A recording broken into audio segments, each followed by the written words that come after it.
Olá e bem-vindos a mais esta análise. Hoje, a gente dá continuidade à nossa série patrística. Vamos mergulhar nos escritos de uma figura, assim, central do século IV, Ambrósio de Milão. Fascinante é pouco.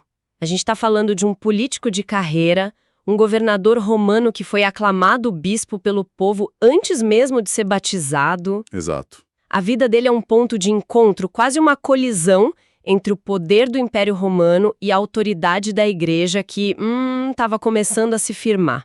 E a nossa missão aqui é justamente explorar os trechos das principais obras dele para entender como era a fé, a prática cristã, uns 350 anos depois de Cristo. E a imagem é surpreendentemente detalhada. E a influência dele foi, assim, imensa. Ele foi uma figura-chave na conversão de ninguém menos que Santo Agostinho. Sem Ambrósio, a história de Santo Agostinho e talvez de toda a teologia ocidental seria, muito diferente. Então, vamos começar pelo começo, que já parece até cena de filme. Como é que esse homem se torna bispo assim, da noite para o dia? A história é incrível. Em 374, Milão estava um caos para eleger um novo bispo. Um caos por quê? Porque a cidade estava completamente dividida. De um lado, os católicos, fiéis ao Concílio de Nicéia, e do outro, os arianos, que eram a grande força alternativa da época. Que acreditavam que Cristo não era igual a Deus Pai. Exato, que era uma criação divina, mas inferior. E essa divisão era violentíssima. E Ambrósio, como governador, vai até a igreja para basicamente apartar a briga, ser o deixa disso. Exatamente. Ele sobe, faz um discurso pedindo paz, ordem, moderação.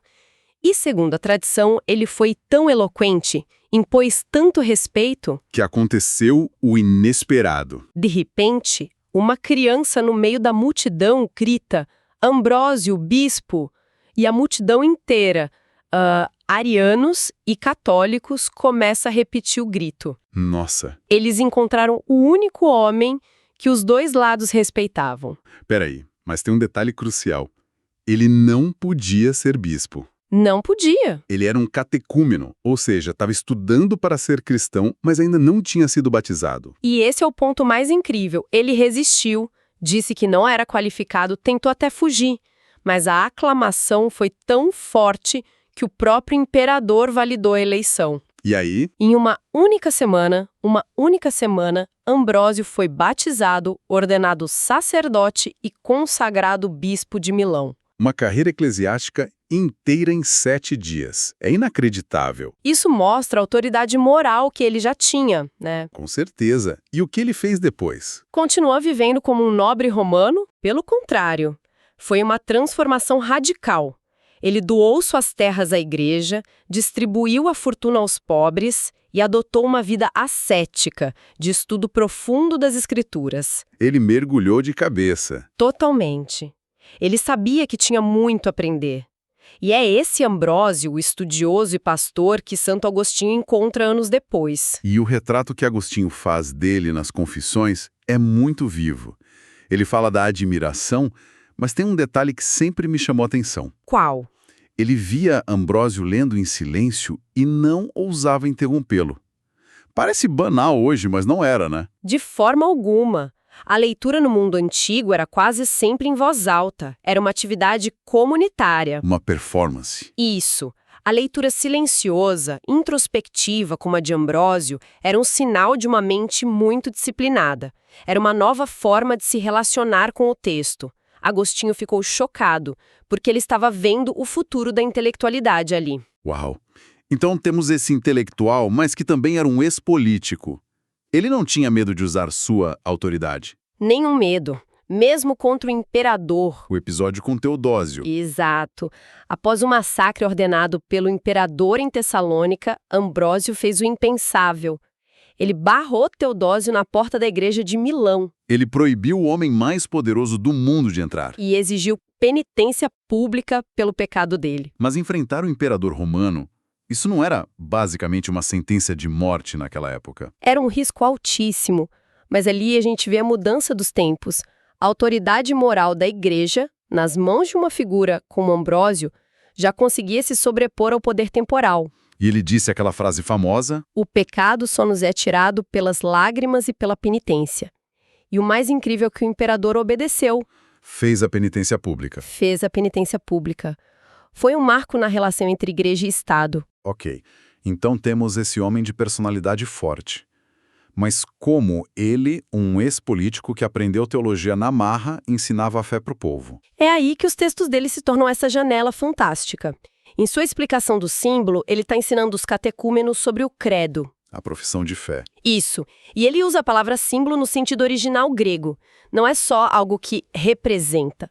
Símbolo era um objeto partido em dois, sabe? Que duas partes guardavam. E ao juntar as partes, elas se reconheciam. Perfeito. O credo para ele era isso. O resumo da fé que os apóstolos juntaram e que permite aos cristãos se reconhecerem. E ele era muito protetor dessa fórmula. Ele diz nos textos: este é o símbolo conservado pela Igreja Romana, onde Pedro, o primeiro dos apóstolos, sentou-se. E aqui está um ponto crucial. Estamos a apenas 350 anos de Cristo e já temos uma referência claríssima à Igreja de Roma como a guardiã da fé apostólica. A ideia de uma primazia romana na doutrina não é uma invenção medieval, então. Não mesmo. Está aqui no século IV de forma explícita. E ele diz algo curioso: o credo não devia ser escrito. Por quê? Para manter em segredo. Em parte. Mas o motivo principal era pastoral. Ao memorizá-lo, o cristão o guardava no coração. Era para ser algo vivo, meditado diariamente, não um documento guardado numa gaveta. Faz todo sentido. E quando ele passa para os sacramentos, os rituais que ele descreve são de uma riqueza impressionante. Ele fala de um rito chamado efeta. Sim, o rito da abertura. O simbolismo é direto e poderoso.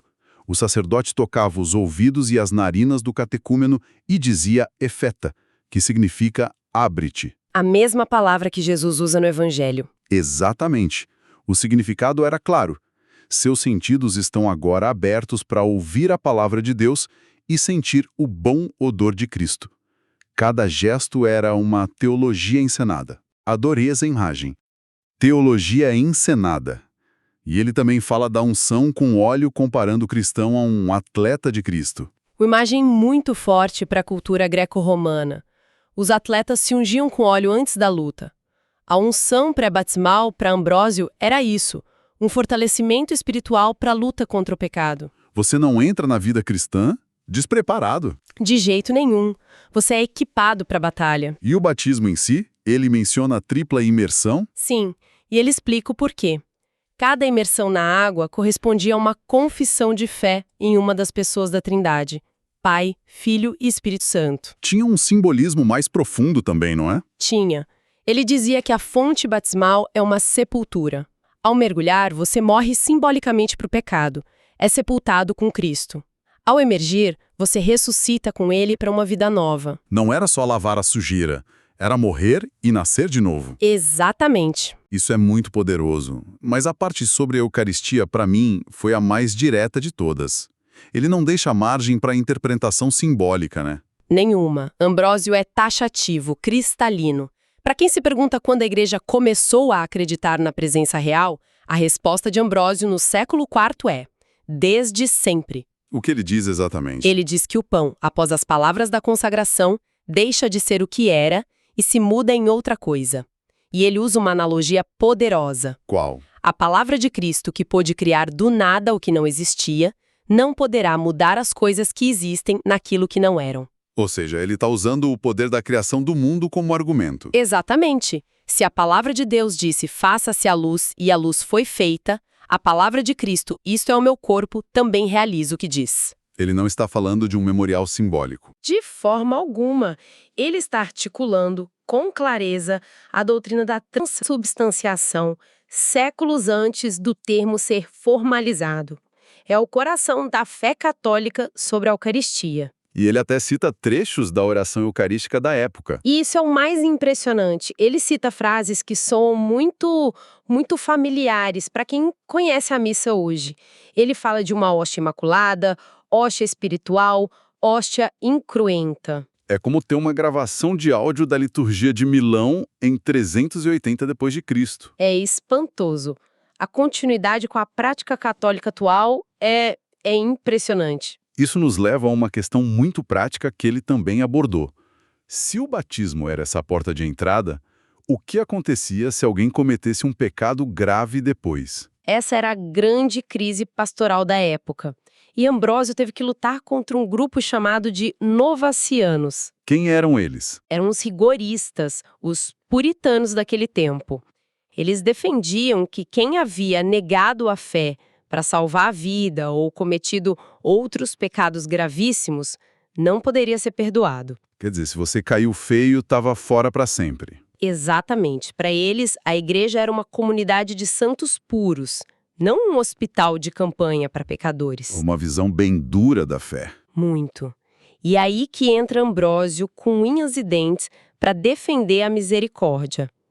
No seu tratado sobre a penitência, ele vai direto ao ponto. Qual era o argumento dele? Cristo deu aos apóstolos e a seus sucessores o poder de ligar e desligar.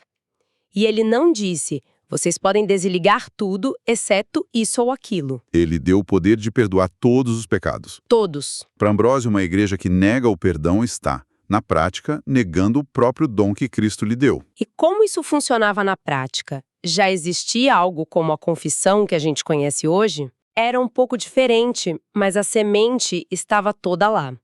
Ambrósio distingue duas coisas. Para os delitos mais leves, bastava o arrependimento pessoal, a oração. Mas, para os pecados graves, Havia um caminho formal, a penitência pública. A pessoa confessava seu pecado ao bispo, entrava na ordem dos penitentes, passava por um período de reparação e, no final, era reconciliada publicamente. mas isso só podia ser feito uma vez na vida, Sim, certo? o que mostra a seriedade da coisa. Era uma segunda prancha de salvação depois do naufrágio do pecado. Mas o ponto central para Ambrósio era teológico. Que a igreja tem o dever de ser um canal da misericórdia. Isso, ele cita a Escritura. Deus quer mais a misericórdia do que o sacrifício. A igreja não é um tribunal que apenas condena, mas um hospital que cura. Então, ao juntar todas essas peças de Ambrósio de Milão, o que a gente vê? A imagem que emerge é de uma fé já muito estruturada no século IV. Exatamente. Vemos uma fé profundamente sacramental, uma liturgia rica, cheia de simbolismo, doutrinas que são centrais para o catolicismo hoje, como a Trindade, a presença real, o poder de perdoar pecados. Tudo já articulado com muita clareza. Muita clareza. E um forte senso de tradição apostólica ligada à autoridade da Igreja de Roma. A figura de Ambrósio realmente desafia aquela ideia de que o cristianismo primitivo era algo vago, desorganizado e que as doutrinas católicas foram inventadas na Idade Média. Sem dúvida. Ele nos apresenta uma igreja que já se entende como guardiã de uma fé recebida, com autoridade para ensinar e santificar. Isso deixa uma pergunta no ar. Com certeza. A questão que fica é, como essa imagem tão detalhada e estruturada da fé, de mais de 1.600 anos atrás, dialoga com as diversas formas de se viver e entender o cristianismo hoje? Uma ótima pergunta para reflexão. Para quem quiser se aprofundar e ler diretamente da fonte, os escritos de Ambrósio de Milão que discutimos aqui estão disponíveis no volume 5 da coleção Patrística da Paulus Editora. Nós convidamos a todos para a nossa próxima análise.